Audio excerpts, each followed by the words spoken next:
আসলে আমরা 3-4টা বান্ধবী মহিলা হোস্টেল তো আপনারা সবাই চিনেন।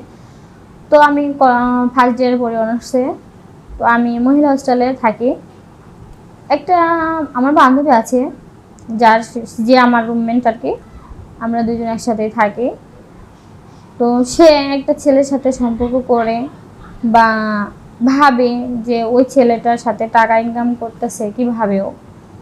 তো আমিও খুব গরিব ঘরের একটা মেয়ে, আমারও বাবা মা সেরকম সামর্থ্য নাই যে সবসময় টাকা পয়সা দিয়ে আমাকে হেল্প করতে পারেন।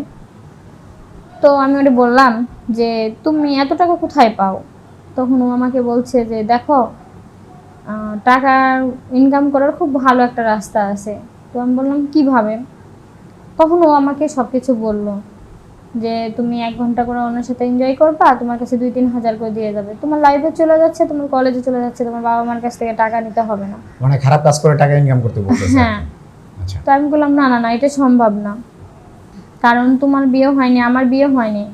আর বিয়ে হওয়ার পরে একটা ছেলের কাছে যে অন্যরকম একটা অনুষ্ঠিত করবো, কয় আরে বাদ দাও, তুমি এখন এই কথা বলতেছ, আর এরকম অনেক ছেলে আছে যারা বিয়ের আগেও যায়, দেখো তুমি জানো না। তো আমি এরকম কোনো করতে চাইলাম না। পরে হঠাৎ করে ওর রুমের মধ্যেই একটা ছেলে নিয়ে আসে আমাদের মহিলা হোস্টেলে। তখন ওই ছেলেটাকে মানে মহিলা হোস্টেলের ভিতরে যে হ্যাঁ পুরুষ লোকটা আসলো, এতে মানে ওইখানকার কর্তৃপক্ষ কোনো নজর রাখে না? কর্তৃপক্ষ নজর রাখে বলতে ওই মেয়েটা একসময় বোরকা পরে নিয়ে আসছে, আবার একসময় ওনার মামার পরিচয় নিয়ে আসছে, বা মানে বিভিন্ন উপায়ে আর কি পরিচয় দিয়ে নিয়ে আসছে। তো ও যখন ভিতরে আসতো ছেলেগুলো রুমে, তখন আমি টয়লেটে যা দাঁড়ায় থাকতাম বা বাহিরে যাইতাম, আমি কিছু করার থাকতো না সেই জন্য। এখন এরকম মানে কাহিনী দেখার পরে আমি দাঁড়াইলাম, বললাম যে আমার এই রুমের ভিতরে ভবিষ্যতে এরকম কোনো আর লোক নিয়ে আসবা না। পরে এই কথা বলছি, পরে কয় ঠিক আছে। তো আমি একদিন পরীক্ষার রেজিস্ট্রেশন দেওয়ার জন্য আমার অনেক টাকার দরকার পড়ে যায়, তো প্রায় 12,000-এর উপরে লাগে। তারপরে যেটা আপনার বাবার পক্ষে দেওয়া খুবই কষ্টকর ছিল। লেটার মেটার জমা দিতে যায় দেখা যাচ্ছে 16,000-এর ক্ষতি হয়, যেটা আমার বাবা আমাকে দিতে পারছিল না। তো আমি আমার বাবার কাছে অনেকবার বলছি, ওনারা 3-4 হাজার টাকা আমাকে কষ্ট করে ম্যানেজ করে দিল, তাহলে এখন আড্ডে আমি কোথায় পাবো? ঘরে বসে বসে আমি অনেক কান্না করতেছিলাম, তাহলে কি আমি এখন এসে পরীক্ষা দিতে পারবো না? এত কষ্ট করে বছরটা নষ্ট হয়ে যাবে। তখন ও আমাকে টাকা দিল, ওই মেয়েটা আমাকে টাকা দিল। মানে আপনার রুমমেট? হ্যাঁ, ওই মেয়েটা আমাকে 16,000 টাকা দিল। তখন আমি টাকাটা জমা দিয়ে আসার পরে ও আমাকে বলছে, এখন বুঝতে পারছি জীবনে বাঁচতে গেলে টাকার কত দরকার পড়ে। তখন আমরা দুজনে এইরকম করে একটা পর্যায়ে, ওর টাকা আমি কি করে দিব। মানে এটা কি আপনার বিভিন্ন পর্যায়ে বিভিন্ন পুরুষকে নিয়ে আসতেন আর কি? হ্যাঁ, পরে উনি আমাকে এইসব বলতে বলতে একদিন আমার মনের ভিতরও একটা হয়ে গেল। মানে ওনারা কি আপনার সাথে সারা রাত এনজয় করতো? না না, ওনারা আসতো, আসার পরে 1 ঘন্টা হাফ ঘন্টা মানে এটার জন্য আপনাকে 20 মিনিট করে থাকতো। এরকম কি পরিমাণ টাকা দিত এখানে? তো আপনি আসার পরে 2,000, 3,000, 2,500 মানে এরকম করে করে আর কি আমি সেট করতে টাকা দিত। আচ্ছা আচ্ছা, মানে আপনি প্রতিদিন একজন বা দুইজন কেমন মানে আপনার কেমন লোক আসে? এরকম করে লোক আসে, বাট একদিন হঠাৎ করে আমাদের মহিলা কলেজে সিসি ক্যামেরাতে ধরা পড়ে। তার আগে মানে আমি চলে আসছি, যে মানে বিষয়টা পরে জানাজানি হয় আর কি। হ্যাঁ, আমি ছুটি নিয়ে চলে আসছিলাম, কিন্তু আমার যে রুমমেট সে ওখানে ছিল। ওরা ওনারে সহ মানে ম্যাডামের আর কি ধরছিল, ধরার পরে বলছে যে এরকম তোমরা কাজ করছো কেন? তখন স্যারেক বলছে যে স্যার দেখেন, আপনারা আমাদের যে পরীক্ষার রেভিশন লেটার দেন তাতে আমাদের 15-16 হাজার টাকা যায়, যা আমাদের মতো মেয়েদের বাবা মার দেওয়া সম্ভব হয় না, যার কারণে বাধ্য হয়ে আপনারা এই কাজ করছেন। হ্যাঁ, তো আমরা এই টাকাটা দিব কোথায় থেকে? আর টাকা ছাড়া তো আপনারা আমাদের পরীক্ষা দিতে দিবেন না, যার জন্য আমরা বাধ্য হয়ে এই কাজটা করছি। তো এই কাজটা ও মানে নিজের ইচ্ছা থেকে করে নাই, ও ফেসবুকে একজনের সাথে পরিচিত হয়েছে। আসলে আমরা গরিব হই বা বড় লোক হই, আমাদের কিন্তু লোভ একটা থেকেই যায়, সেটা যতই বড় লোক হোক তার মনে চায় আর বড় হই। গরিব মানুষের তো বড় লোক হওয়ার মানে ভাবনা থাকলে তার কোনো কথাই নাই। তো সেক্ষেত্রে আমার একটা এলাকারই মানে আমাদের ধুতে গেলে পাড়াপড়শি বেশি, আমার একটা চাচাতো ভাই হয়। তো আমি যখন একসাথে দুজনে স্কুলে যাই আসি, তখন ও আমারে বলে সবসময় যাই আমরা দুজনে প্রেম খেলি। তো প্রেম খেলা কি সেটা আমি বুঝি নাই, ছোট। তো সেক্ষেত্রে ও আমার একটা ফোনে ভিডিও ছোট দেখায়। বলতে মানে তখন আমরা বয়স কত? বয়স বলতে আমি তখন ক্লাস ওই আপনি 5-এ পড়ি এরকম। আচ্ছা আচ্ছা তো তখন আমার একটা ভিডিও দেখাচ্ছে, তখন ও ক্লাস 7-এ পড়ে। আচ্ছা। তখন বলতেছে যে এই দেখ, এই ভিডিওটা দেখ, এরকম করে আমরা খেলি। তো আমি বললাম না না না, এগুলো ওই যে ছেলে মানুষের ধরে কাপড় খুলে এগুলো করা যাবে না, এগুলো করা ভালো না, এগুলো পাপ। তখন ও দেখে দেখতে যখন ওটা 1 বছর পার যখন 8-এ উঠছে, তখন আমি 6-এ উঠছি, তখন ও আমার বলতেছে যে এখন তো তুই অনেক বড় হয়ে গেছিস, এখন তোর সাথে খেললে কোনো সমস্যা হবে না, প্রেম করলে চল দুজনে। তা আমি বলছি না, আমি যাবো না।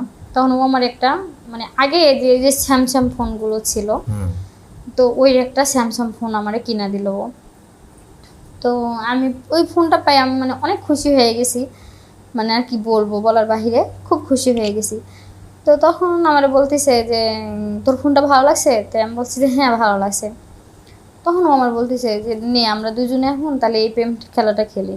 তো আমি বলছি যে কিন্তু ওটা তো সব কাপড় চোপড় সব খুলতেছে, কয় আমরা ওইভাবে খুলে খেলবো? তখন তো আমি বুঝি নাই যে আসলে আমার শরীরের কি হতে যাচ্ছে আপনার সাথে আর? মানে ও আমার সাথে শারীরিক সম্পর্ক করতে চাচ্ছে, আচ্ছা আচ্ছা মানে ও আমার নিয়ে এনজয় করতে চাচ্ছে, যেটা আমি বুঝা উঠি নাই। আচ্ছা। তখন ওগো বাড়িতে আমার নিয়ে গেছে। তো ওগো বাড়িতে দেখি কেউ নাই, ওর বাড়িতে ওর মায়েরা সবাই ওর নানি বাড়িতে গেছে। তখন ও আমার রুমের মধ্যে নিয়ে যাওয়ার পরে তখন আমার বলতেছে, কয় আমি যেমনি যেমনি কই তুমি এমনি এমনি করো। তা আমি বলছি যে ঠিক আছে।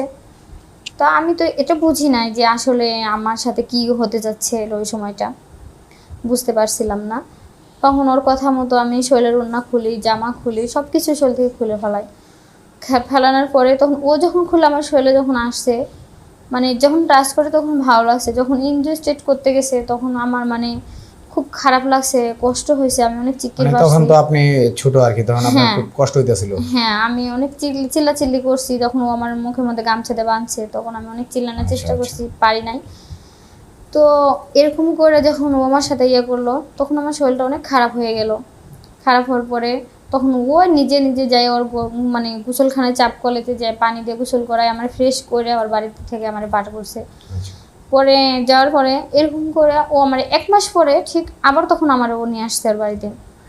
আমি স্কুল থেকে যখন যাবো তখন আমার জোর করে নিয়ে আসছে যে আজকে যদি আমার সাথে না থাকিস তাহলে আমি ভিডিওগুলা সবার কাছে ছাইড়া দেবো। মানে ও আপনার অগোচর ভিডিও করছে? মানে ভিডিও করে নাই আর কি, মিথ্যা কথা বলে আমাকে ঠেট দিচ্ছে। আচ্ছা। তো আমি তো ভয়ের ঠেলায় আর কি নিজে থেকে তখন আবার ওর কাছে গেছি। যাওয়ার পরে তখন আবার সে একই ওরকম ব্যবহার করলো। এরকম করে অনেক কদিন গেলে আমার মাথার মধ্যে পরে একজনকে আমি বলছি যে আচ্ছা এলো। তারপর আমাদের দুজনের বিয়ে হয়ে গেছে। হওয়ার পরেও মানে ও মানে রাগ করে বিয়ে করছে দেখে আমার সাথে আগের মতো শারীরিক সম্পর্ক মানে এরকম না। তারপরে ঠিকমতো বাড়িতে আসে না, বন্ধু বান্ধব নিয়ে ঘোরাফেরা করে। তো আমি ভাবি যে আসলে হয়তো একদিন ঠিক হয়ে যাবে। যাই হোক, এখন এরকম পর্যায়ের মধ্যে আছি। তো সামান্য একটা মোবাইলের কারণে কিন্তু আমার জীবন, লাইফ, পুরোটা জীবন, সারা জীবন কিন্তু নষ্ট হয়ে গেল। কারণ আমি যদি ওই মোবাইলটা না নিতাম তাহলে এত কিছু হতো না। কারণ মোবাইলটার জন্য হয়তো আমি নিছি, ওর কাছে ঘেসে আসছি, এটা থেকে এই সমস্যাটা দাঁড়াইছে। তাই সবসময় সবাইকে বলতেছি এরকম লোভ কেউ করবেন না। যতটুকু যার বাবা মার সামর্থ্য আছে সে ততটুকু নিয়ে থাকার চেষ্টা করবেন। না হলে তো বুঝতেই পারছেন যে আমার জীবনে যা হয়েছে আপনাদের জীবনে হবে না তার কোনো গ্যারান্টিও নাই। তো মোবাইলের আশা করে নিজের শরীর দেহকে দিয়ে এখন দেহ না, আমার সারা জীবনই তার কাছে পড়ে রয়েছে। আদৌ কি আমার সংসার ভালো হবে কি না তাও জানি না, বা টিকবে কি না সেটাও জানি না। তবে আপনারা সবাই দোয়া করেন যাতে আমার সংসার ভালোভাবে টিকে। আমি সবার জন্য দোয়া করি যাতে এরকম ভবিষ্যতে কোনো মেয়ে মোবাইলের নেশায় নিজের শরীর দেহকে না বিসর্জন করে, তাতে তার সারা জীবনটা যেন নষ্ট না হয়। সেই জন্য সবাই সব দিক থেকে সাবধানে থাকবেন আর ভালো থাকবেন।